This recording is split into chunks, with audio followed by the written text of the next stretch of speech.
Hello बच्चों, 11th class first chapter चल रहा है हमारा राजनीतिक सिद्धांत एक परिचय, पॉलिटिकल थ्योरी एंड इंट्रोडक्शन। पहले वीडियो में हमने देखा कि राजनीति विज्ञान क्या है, तरह तरह के विचार पढ़े उसके बारे में। कोई उसे घोटाला बता रहा है, कोई उसे दाव पेच कह रहा है, तो कोई उसे जनसेवा कह रहा है। फिर हमने देखा कि राजनीति क्या है, जो इतनी जरूरी चीज़ है। हाँ, राजनीति बहुत जरूरी है, क्योंकि कोई भी समाज तब तक नहीं जिंदा रह सकता जब तक उसमें राजनीतिक संस्थाएं ना हो। जैसे महात्मा गांधी के बारे में पढ़ा, उन्होंने कहा था कि राजनीति एक सांप की कुंडली की तरह है, जो हमें जकड़े हुए है, चाहकर भी हम उससे अलग नहीं हो सकते। तो आज की वीडियो में हमने पढ़ना है राजनीतिक सिद्धांत का महत्व क्या है। राजनीतिक सिद्धांत की इम्पोर्टेंस पढ़नी है आज हमने। तो राजनीतिक सिद्धांत उन विचारों और नीतियों को व्यवस्थित ढंग से प्रतिबिंबित करता है जिनसे हमारे सामाजिक जीवन, सरकार और संविधान ने आकार ग्रहण किया है। क्या बात है ये कि राजनीतिक सिद्धांत उन विचारों और नीतियों को व्यवस्थित ढंग से प्रस्तुत करता है जिनके द्वारा हमारे सामाजिक जीवन, सरकार और संविधान ने आकार ग्रहण किया है। आपको पता होगा कि जैसे जनता के जो विचार बनते हैं, जनता जिन बातों से प्रोत्साहित होती है, वो कभी ना कभी किसी ना किसी रूप में हमारे सामने आ जाते हैं। तो एकदम से जो संविधान निर्माण वाला काम है, ये एकदम से अचानक नहीं हो गया। पुराने समय से ही, जैसे प्लेटो और अरस्तु ने तो 5वीं ईसा पूर्व उस समय अपने छात्रों से पूछा था कि तुम्हें राजतंत्र अच्छा लगता है या लोकतंत्र अच्छा लगता है।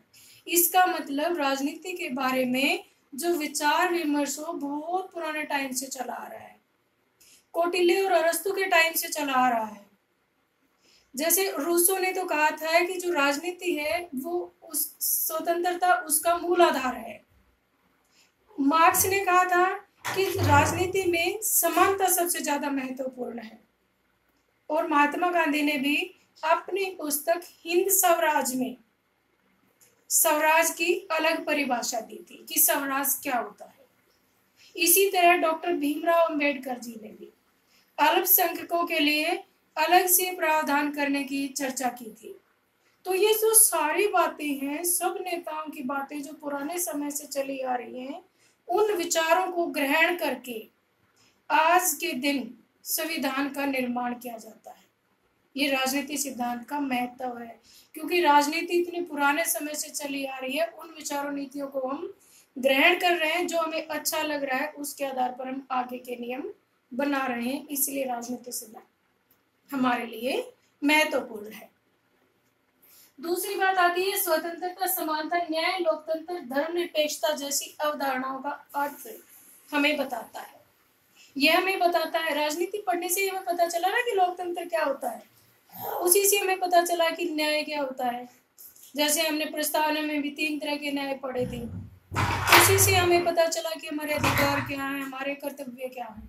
तो इस तरह की ये सारी बातें क्या पढ़ने से पता चलती है हमें? राजनीति विज्ञान।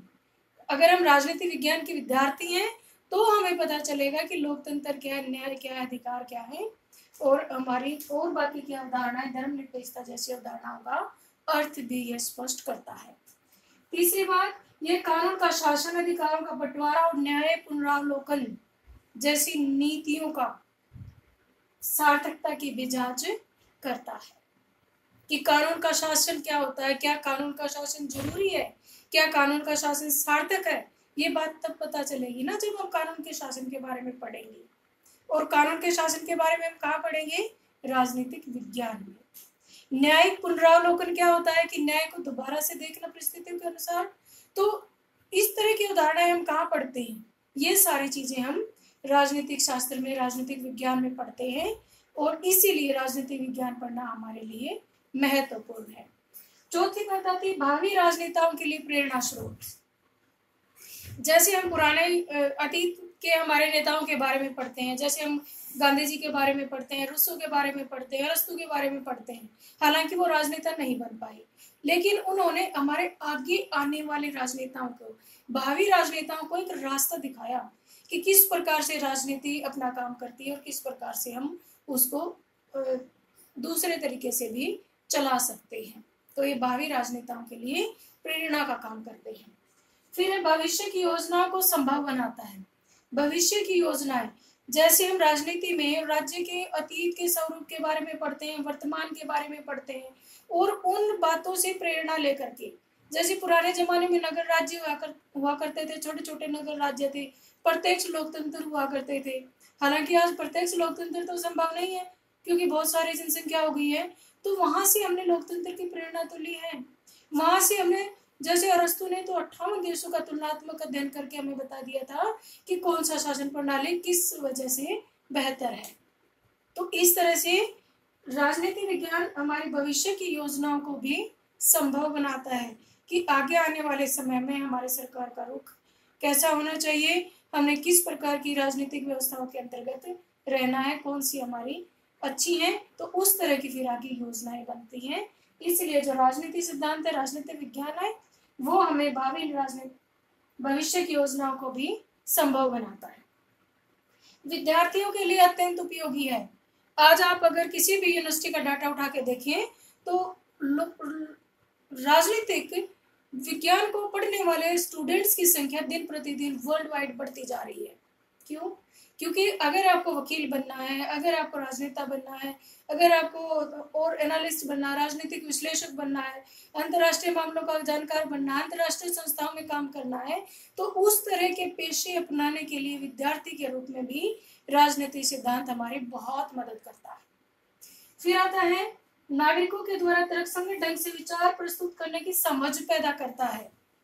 जो राजनीति सिद्धांत है वो नागरिकों को बताता है कि किस प्रकार से सरकारें काम करती हैं, और इनके पीछे जो मंशा होती है, कोई भी संविधान बनाने के पीछे या कोई भी संस्था बनाने के पीछे जो मंशा होती है, उनके बारे में भी ये नागरिकों को बताता है।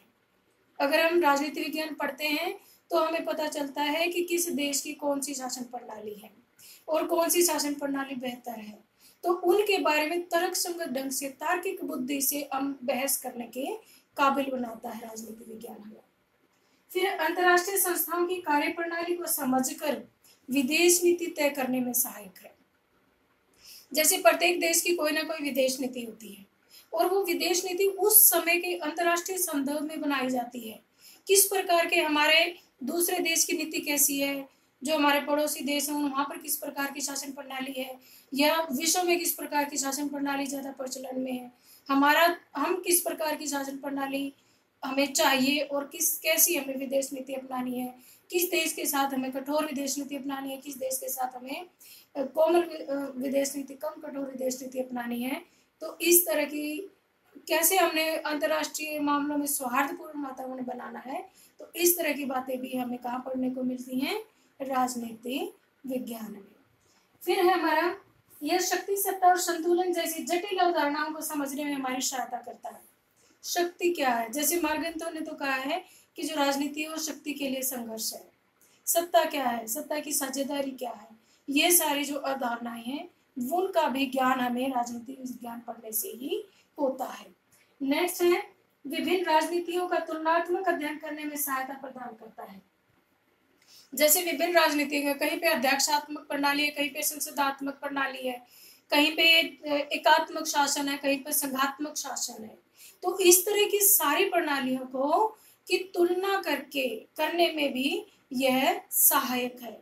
हम तुलना कर सकते हैं कि अध्यक्षात्मक शासन प्रणाली बढ़िया है या संसदात्मक शासन प्रणाली बढ़िया है, एकात्मक सरकार अच्छी है या संघात्मक सरकार अच्छी है। तो ये सारी चीजें भी हमें राजनीति विज्ञान में पढ़ने को मिलती हैं। तो राजनीतिक विज्ञान पढ़ना हर किसी के लिए बहुत ज्यादा जरूरी है। जैसे कि एक नागरिक के रूप में मान लो हम गणित पढ़ते हैं, हालांकि हम गणितज्ञ नहीं बनना जा रहे, लेकिन हम गणित पढ़ते हैं क्योंकि हमें सामान्य तौर पर जोड़ घटा गुणा भाग का पता होना चाहिए हमारे दैनिक जीवन में। इसी प्रकार हमें राजनीति विज्ञान का भी ज्ञान होना चाहिए, क्योंकि समाज में रहने के नाते हमें अपने अधिकारों के बारे में, अपने कर्तव्यों के बारे में, हर बात के बारे में जो हमारे जीवन से, जो हमारे व्यक्तिगत जीवन से संबंधित है, उन हर बातों का ज्ञान हमें होना चाहिए। और वो ज्ञान हमें कौन कराता है? राजनीतिक विज्ञान कराता है। तो एक नागरिक के रूप में, एक विद्यार्थी के रूप में, एक राजनेता के रूप में, अंतर्राष्ट्रीय संबंधों के ज्ञाता के रूप में, और कानून जैसी अवधारणा, कानून के शासन जैसी अवधारणा, धर्मनिरपेक्षता, न्याय, लोकतंत्र, इन सारी बातों को जानने के लिए हमें राजनीति विज्ञान पढ़ना चाहिए। बहुत इंपॉर्टेंट क्वेश्चन है कि राजनीति विज्ञान का महत्व बताइए। What is the importance of political science. आप राजनीति विज्ञान पढ़ने जा रहे हैं तो यू मस्ट नो कि आप राजनीति विज्ञान क्यों पढ़ने जा रहे हैं। ये 8-10 पॉइंट मैंने आपको बताए हैं। आप अपनी समझ से इसमें और भी ज्यादा पॉइंट ऐड ऑन कर सकते हैं। तो इस तरह से हमें राजनीति विज्ञान पढ़ना चाहिए। जैसे कि राजनीति विज्ञान सरकारें कानून बनाती है, लेकिन सरकारें सिर्फ राजनीति विज्ञान सरकारों तक ही सीमित नहीं है।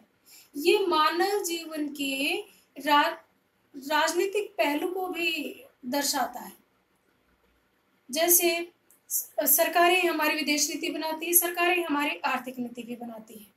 वो सरकार अच्छी होती है जो नागरिकों के भले के लिए कार्य करती है। अगर कोई सरकार मान लो किसी आंदोलन को हवा दे दे, किसी धार्मिक आंदोलन या किसी भी जातिगत आंदोलन को हवा दे दे कोई सरकार, तो क्या होगा? दंगे भड़क जाएंगे। दंगे भड़क जाएंगे तो जो दिन प्रतिदिन के कामकाज हैं वो ठप हो जाएंगे। जैसे कि आपने किसी भी आंदोलन में देखा होगा, रोड जाम कर दिए जाते हैं, रेलवे की हड़ताल कर दी जाती है, ट्रेनें फूंक दी जाती हैं। तो उस तरह की सरकार में क्या होगा? सारे चीजें रुक जाएंगी, अर्थव्यवस्था का काफी नुकसान होगा, आप लोगों की पढ़ाई रुक जाएगी, स्कूल बंद हो जाएंगे, और स्कूल बंद हो जाएंगे तो आप लोगों को पढ़ने के लिए दूसरी संस्थाओं में जाना पड़ेगा, जिससे कि पैसे की बर्बादी होगी। और इस तरह की सरकारें क्या करती हैं? लोग व्यक्तियों के लिए हानिकारक होती है। तो ये मानव में समझ पैदा करता है कि हमें किस प्रकार की सरकार चाहिए। नागरिकों के लिए प्रशिक्षण का काम करता है राजनीतिक विज्ञान। अंडरस्टैंड? फिर हमारा नेक्स्ट टॉपिक है इसमें कि राजनीतिक सिद्धांत की विषय वस्तु क्या है। राजनीतिक सिद्धांत की विषय वस्तु क्या है? क्या क्या पढ़ते हैं हम राजनीतिक सिद्धांत में? राजनीतिक सिद्धांत में पहली बात तो राज्य का अध्ययन। जैसे हमने परंपरागत, मैंने आपको परिभाषाएं करवाई थी, उसमें बताया था कि गार्नर और गिलक्राइस्ट ने कहा है, गार्नर और ब्लंटसली ने कहा है कि राजनीति सिद्धांत वो राज्य का अध्ययन, ये राज्य के अतीत का, राज्य के वर्तमान का, राज्य के भविष्य का अध्ययन करता है कि हमारे अतीत में राज्य कैसे रहे हैं, जैसे छोटे छोटे नगर राज्य होते थे, वर्तमान में ज्यादातर लोकतांत्रिक प्रणालियां हैं, संघात्मक शासन है, और भविष्य में हमारे राज्य कैसे होंगे उसका अध्ययन उस राजनीति शास्त्र में किया जाता है। तो राजनीति शास्त्र की पहली विषय वस्तु क्या होगी हमारी? राज्य का अध्ययन। दूसरी विषय वस्तु है सरकार का अध्ययन। कौन सी सरकार बेहतर है, कैसी सरकार अच्छी है, कब सरकार बनेगी, कैसे बनेगी, क्यों बनेगी, ये सारी बातों का अध्ययन हम कहाँ करते हैं? राजनीति विज्ञान में करते हैं। तीसरी बात है कि यह राजनीतिक विचारधाराओं, स्थानीय, राष्ट्रीय और अंतर्राष्ट्रीय संस्थाओं का अध्ययन करता है। राजनीति विज्ञान पढ़ने से हमें पता चलता है कि ग्रास रूट लेवल पे भी हमारी सरकारें, ग्राम पंचायत के बारे में, नगर पालिकाओं के बारे में, और राष्ट्रीय स्तर की संस्थाओं के बारे में, अंतर्राष्ट्रीय स्तर की संस्थाएं जैसे कि WHO है, WTO है, यानी world health organization, world trade organization, सामाजिक आर्थिक परिषद, ये सारी जो अंतर्राष्ट्रीय संस्थाएं हैं उनके बारे में भी, उनका ज्ञान भी हमें राजनीति विज्ञान से प्राप्त होता है। फिर है राजनीतिक विचारधाराओं का अध्ययन। जैसे दुनिया में बहुत तरह की विचारधाराएं प्रचलित हैं, जैसे कि उदारवाद, पूंजीवाद, समाजवाद, साम्यवाद, इस तरह की विचारधाराएं, इनमें क्या मेन मुख्य मुद्दा है, और इन विचारधाराओं के आधार पर भी कैसे पार्टियां बनती हैं, किस दल की क्या विचारधारा है, कौन सा दल कब सत्ता में आया और किस कारण से सत्ता में आया, ये सारी बातें कहाँ पढ़ते हैं हम? राजनीति विज्ञान में। ये सारी बातें राजनीति विज्ञान की विषय वस्तु हैं। फिर अंतर्राष्ट्रीय संगठनों का अध्ययन। अंतर्राष्ट्रीय संगठन जैसे संयुक्त राष्ट्र संघ द्वितीय विश्व युद्ध के बाद बना, 1945 में बना। इससे पहले था हमारा लीग ऑफ नेशन, जो प्रथम विश्व युद्ध के बाद में बना था। तो अंतर्राष्ट्रीय संस्थाओं का अध्ययन हमने देखा कि लीग ऑफ नेशन में क्या कमियां थी, उन कमियों को हटा करके फिर हमने संयुक्त राष्ट्र संघ का निर्माण किया। ऐसे ही और भी बहुत सारी अंतर्राष्ट्रीय संस्थाएं हैं, जैसे दक्षिण एशिया की अपनी एक रीजनल कॉरपोरेशन है, दक्षिण एशिया क्षेत्रीय सहयोग संगठन। ऐसे ही आसियान है, south east Asian association of south east Asian Nations. इसी तरह से और भी बहुत सारे ऐसे संगठन हैं जो जिनका वर्णन राजनीति विज्ञान को पढ़ने से ही हमें पता चलता है। फिर आता है मानव के राजनीतिक जीवन का अध्ययन। ये सिर्फ ना सिर्फ ये सरकार का अध्ययन करता है, बल्कि सरकार के कार्यकलापों का मानव के जीवन पर क्या प्रभाव पड़ता है, उसके सामाजिक, आर्थिक और नैतिक जीवन पर क्या प्रभाव पड़ता है, इन सारी बातों का अध्ययन भी राजनीति विज्ञान में किया जाता है। तो इस तरह से कुछ इसके राजनीति विज्ञान पढ़ने की बातें हैं। राजनीति की विज्ञान की विषय वस्तु है जिसे हम इस चैप्टर में हमने पढ़ा है। तो अब ये चैप्टर कंप्लीट हो गया है। इसके आधार पर जो लास्ट में एक्सरसाइज के पीछे क्वेश्चंस दिए गए हैं उनको सोल्व करने की कोशिश करना। बिल्कुल सारे के सारे क्वेश्चन वीडियो में कहीं ना कहीं आपको जरूर मिल जाएंगे। तो मोस्ट इम्पोर्टेंट है राजनीति विज्ञान का अर्थ। अरस्तु के बारे में पढ़ना है कि सबसे पहले वैज्ञानिक थे, उनकी पुस्तक थी पॉलिटिक्स। प्लेटो की पुस्तक थी द रिपब्लिक। प्लेटो भी एक बहुत ही बड़े राजनीति के विद्वान हुए हैं जो इसके अरस्तु के गुरु रहे हैं। प्लेटो और प्लेटो के गुरु हुए हैं सुकरात। तो इस तरह से ये सारे यूनानी दार्शनिक थे, इन्होंने परंपरागत दृष्टिकोण दिया। उसके बाद रॉबर्ट डेल, डेविड स्टन, इन वैज्ञानिकों ने आधुनिक दृष्टिकोण दिया। फिर हमने उनकी परिभाषाएं पढ़ी, उनका निचोड़ क्या निकला, और अब हमने पढ़ा है कि राजनीति विज्ञान का महत्व क्या है, उसकी विषय वस्तु क्या है। ये सारे 4-5 क्वेश्चन बन गए मोस्ट इम्पोर्टेंट। Thank you.